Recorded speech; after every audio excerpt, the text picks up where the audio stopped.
Doctor সাহেব, ভাস্তের এখন কি অবস্থা? দেখেন ভাই, রোগীর অবস্থা খুব ক্রিটিক্যাল, বাঁচেই কি মরে আমি ঠিক বলতে পারছি না। প্রচুর রক্তক্ষরণ হয়েছে, এখন আল্লাহ আল্লাহ করেন, দেখা যাক কি হয়। অপারেশন সাকসেস, প্রত্যেকটা জায়গায় সেলাই করা হয়েছে।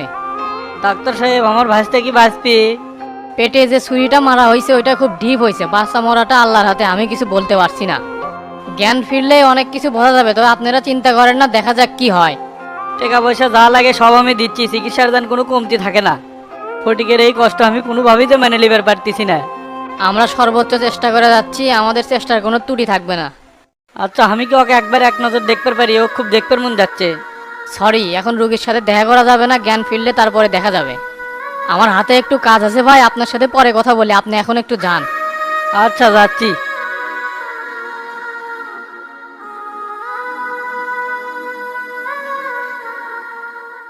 ক্যারে করলা, ফটিকের কি অবস্থা? সকালে আমার চেম্বারে নিয়ে গেছিল, বাড়ি থেকে আস্তে আস্তে আর ধরে পারিনি। মন্টু ভাই তুমি আসছ, অবস্থা তো খুব একটা ভালো না, কি যে হয় দেখা যাক। ফটিকের উপর এরকম হামলা কিটা করলো বুঝতে পারতাছি না। চ্যাংরা অনেক ভালো ছিল, কারোর সাথে ক্যাসাল গন্ডগোল করেনি, তাক ধরে এরকম মারবি? কেডেল্লা করছে সেটা আমি ঠিকই বুঝিচ্ছি, কিন্তু মুখ খুলিচ্ছি না, খালি ফটিকের জ্ঞান ফিরুক তারপর দেখে নেবো। শালার বেটা করে কত বড় সাহস, ফটিকের গায়ে হাত তুলছে, অগরে তো আমি ছাড়মু না, একবারে জীবন্ত খবর দিয়ে দেবো।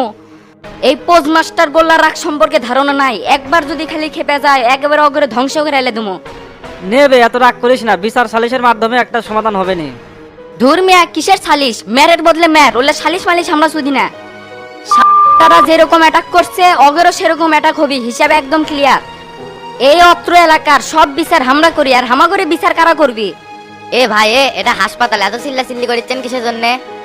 আশেপাশে অনেক রোগী আছে, তাকে ডিস্টার্ব হচ্ছে, আপনি বাইরে যাচ্ছিলেন কে? যান। এ চুপ একদম, কিন্তু চোখ তুলে লুমু, তুই মানুষ চিনিস বে, কথাবার্তার ডাইস ঠিক করিস। মাথা মুতা কিন্তু গরম আছে, এর থেকে উঠে কিন্তু তো খারার উপর পোজ মেরে দিমু, কেউ ঠেকাতে পারবি না। আসি এক ক্যাল থেকে পেরার মধ্যে, এই শালার বেটা ক্যাল থেকে ডিস্টার্ব করিচ্ছে, তোকে কিন্তু এই রিসিপশনের মধ্যে আসতে দিমু না, পাও ভেঙ্গে একেবারে খরা করে দিমু। আরে ভাই, আমি তো এমনি কথার কথা করছি, তাই বলে আপনি এত খেপে দেবেন? সত্যি কথা বলতে কি ভাই, রিসেপশনে এসে জোরে জোরে কথা বলে ডাক্তার এসে আমাকে শোধন দেয়। অন্যের আন্ডারে কাম করি, তার কথা না শুনলে তো চাকরি থাকবি না। এই মিয়া, সেই কথা ভদ্র হয়ে কোয়া যায় না, এমন ভাবে কথা কইলেন যে আমি আপনার বাড়ি পাশের লোক। নিজের কাজ নিজে করেন, আর আমার কাজ আমাকে করবে দেন ঠিক মতো। এ মন্টু ভাই, তুমি একটু থাকো, আমি একটু বাড়ি থেকে ঘুরে আসি।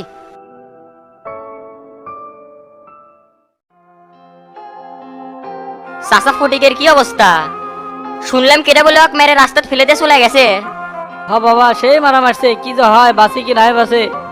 যাই আমার ভাস্তাক মারছে, তার আমি হারে হারে প্রতিশোধ নেবো, কেউ বাঁচতে পারবি না। মাথা মুতা কিন্তু একবারে গরম হয়ে গেল, আমার মাথার চুল কম, তাই আমার ধৈর্য কম। এ গোল্লা, ফটিকে কেটে মারছে, কিছু জানিস নাকি?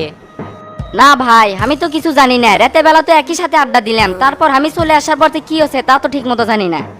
তবে কেডা ফটিকের উপরে অ্যাটাক করছে সেটা আমি আজকালের মধ্যে বের করিচ্ছি, আপনি চিন্তা করেন না। ফটিকের জ্ঞান ফিরলেই সবকিছু বোঝা যাবি নি, যদি খালি এর মধ্যে ডনের হাত থাকে তাহলে একবার এবার ওর হাত কেটে ফেল দিমু। ভাই আপনার কিছু করা লাগবে না, আপনি কিছু করার আগে আমি ওকে দুনিয়ার থেকে আউট করে দেবো। ফটিক হলো আমার কলিজার টুকরার বন্ধু, ওর কষ্ট আমি মেনে নিয়ে পারছি না, যা এগুলো করছে তাকে কি করবো।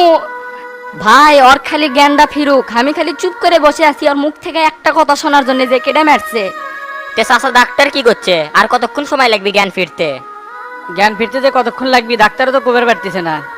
এলে কি যে হয়ে গেল টেরা, মা মরা চুল, আর কিছু হয়ে গেলে আমি কি লে বাঁচমু? জীবনে ওকে আমি কোনোদিন কষ্ট দেইনি, অনেক আদর ভালোবাসা দিয়ে বড় করছি, আর কিছু হলে আমি বাঁচমু না। এত ভেঙ্গে পড়েন না চাচা, একটু ধৈর্য ধরেন। ফটিকে যাই মারছে তার তো হাত কেড়ে নিবার চাষি, ম্যারের বদলে ম্যার হবি, কোনো মীমাংসার হিসাবে টি হবি না। তে এই বিষয়ে কি ওস্তাদের সাথে কোনো কথা কছিলেন? না রে, এই বিষয়ে শামসের সাথে এখনো কোনো কথা হয়নি, মাথা কি আমার ঠিক আছে? তে এখনই একটা ফোন দেন, ওস্তাদে জানালে বিষয়টা ভালোভাবে হ্যান্ডেল করবিনি। এত বড় একটা কাহিনী হয়ে গেছে আর আপনি এখন পর্যন্ত ওস্তাদে কিছু কননি, এটা একটা কথা হলো? আচ্ছা আচ্ছা, আমি এখনই কল দিচ্ছি।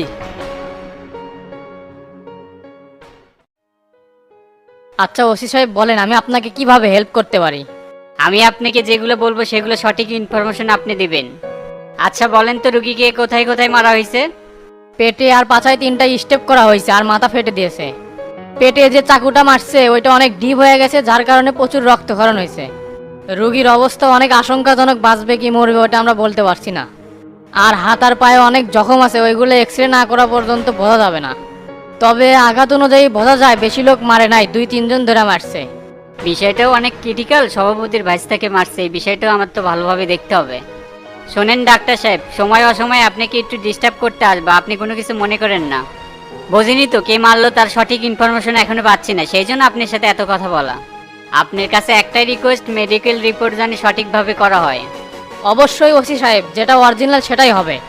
আমরা মহৎ পেশা করি, আমরা কোনোদিন কাজের 2 নাম্বার করব না, এই বিষয়ে আপনি নিশ্চিত থাকতে পারেন। আমাদের একটা ভুলের জন্য কবর থেকে অনেক লাশ তোলা হয়, তাই আমরা রং কোনো কাজ করি না। ঠিক আছে ডাক্তার সাহেব, আজকে তাহলে উঠি, দেখা হবে পরবর্তী সময়ে। আচ্ছা ঠিক আছে, যান তাহলে।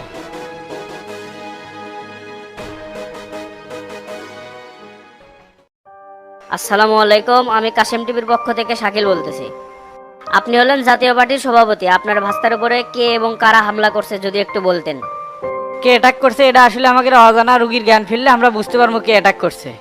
রোগীর অবস্থা এখন কেমন? তাকে কোথায় কোথায় আঘাত করা হয়েছে? পেট পাছায় স্টেপ করা হয়েছে আর মাথা ফেটে দেওয়া হয়েছে। পেটে যে চাকুটা মারছে এ তো অনেক ডিপ আছে, রক্তক্ষরণ আছে, রুগী আশঙ্কাজনক। বর্তমানে ফটিক আইসিইউতে আছে, মৃত্যুর সাথে পাঞ্জা লড়তেছে। শত নিষ্ঠার সাথে কাজ করে যাচ্ছি, কোনোদিন কারো অন্যায় করিনি, কিন্তু আমার উপর এত বড় হামলা কেন হলো? তে ভাই, আপনারা কি থানায় কোনো অভিযোগ দায়ের করছেন? না না, আমরা এখনো কোনো থানায় অভিযোগ করিনি। রুগীর জ্ঞান না ফেরা পর্যন্ত আমরা হাসপাতাল থেকে কোথাও যাবো না। তবে পুলিশ তদন্ত শুরু করছে, কে বা কারা এর সাথে জড়িত তাদের খুঁজে বের করার চেষ্টা করতেছে। এসপি সাহেব আমাকে ডাকছিল, কিন্তু আমি বলছি জ্ঞান না ফেরা পর্যন্ত কারোর সাথে দেখা করবো না। তে ভাই, আজকে এই পর্যন্ত থাক, আমি আর কথা বলতে পারবো না, আমার শরীরের অবস্থা খুবই খারাপ। আপনারা সবাই শুনলেন, রোগীর অবস্থা খুবই খারাপ, রোগী এখন আইসিইউতে আছে। প্রতিদিনের নিউজ সবার আগে পেতে আমাদের সাথে থাকবেন। সবাইকে অসংখ্য ধন্যবাদ আমাদের সাথে থাকার জন্য। আবার দেখা হবে রাত 8টার খবরে। তে ভাই, মন খারাপ করেন না, যে ঘটনা ঘটে গেছে সেটা তো আর ফেরত আসবি না। যারা এই ঘটনার সাথে জড়িত আছে তাদের কোনো ছাড় হবে না।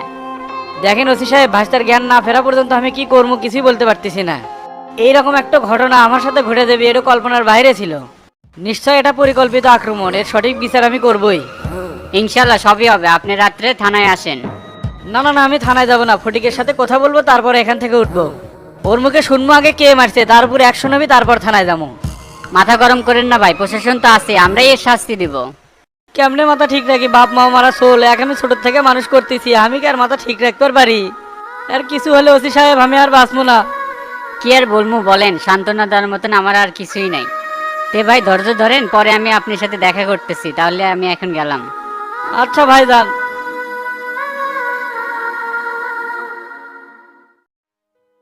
ক্যারেডন কি হচ্ছে? এত আর্জেন্ট করে আমাকে জঙ্গলের মধ্যে ডেকে নিয়ে আসলো। গুরুত্বপূর্ণ একটা নিউজ দেখতেছিলাম, তো তাড়াহুড়োর কারণে ওটা বাদ দিতে চলে আসা লাগলো। কি গুরুত্বপূর্ণ নিউজ দেখেছিলেন ভাই? গত রাতে ফটিকে কারাবান মারছে, ওর অবস্থা খুব গুরুতর, বাঁচবি কি মরবি বোঝা যাচ্ছে না। ডাক্তার কসে প্রচুর রক্তক্ষরণ আছে, আইসিইউতে আছে, জ্ঞান ফিরতেও পারে নাও পারে। ইস, কি যে একটা মর্মান্তিক ঘটনা, এই কামটা করলো কারা রে? কোন কি ভাই, মরে যাবে নাকি? আরে বে, আমি যা শুনলাম অবস্থা তো খুবই খারাপ, আজকে রাত মনে হয় কাটাবি না। ওই শালার বেটা মরলি ভালো, এলে জঙ্গল মগল কমা দরকার আছে। আর তুই মিশে এই জঙ্গলের মধ্যে কি জন্য বসে আছো? কোথায় সোদা লোক নাকি সব? বাচ্চা ভাই একটা তো ওয়াকাম হয়ে গেছে, আপনাকে যে কিরম করে কমু বুঝতে পারছি না। এ কি কাম আছে? এঙ্কা ম্যান ম্যান করুচ্ছু কে? ভালো করে কবরিস না। ভয় তো হাত পাও কাঁপিচ্ছে, আপনাকে এই কথা কিরম করে কমু? ভয়ে কে তোর হাত পাও কাঁপি? সত্যি করে কথা, তুই কিছু করছো নাকি? ভাই ফটি একটু আমি আর বিচ্ছু ছেলেই মারছে। হায় হায়, আমার মাথার উপর তো আকাশ ভাঙে পড়লো। এই সুদ্রি বেটা, এই কাম করার আগে তুই হামাক কোষ নাই কৃষক? এই ঘটনা যদি সবিক জানে, 1 মানুষ 10 মানুষ হয়ে যাবে। এমনিতেই আমার রাজনীতির সময় মন্দা যাচ্ছে, একের পর এক লাঞ্ছিত হয়ে আমার সময় কাটেছে, তার মধ্যে কি একটা অকাম বেঁধে দিল। মাথা মুথা গরম আসলো তো, তাই হুট করে হয়ে গেছে। ভাই চিন্তা করে হোক বিষয়টা না ম্যানেজ করে নেন, তাছাড়া তো আমার খবর আছে। শালার বেটাকে এক শট দিয়ে জঙ্গল পার করে দেবো, তোর কিন্তু সবাই আমার দেখে মন যাচ্ছে না।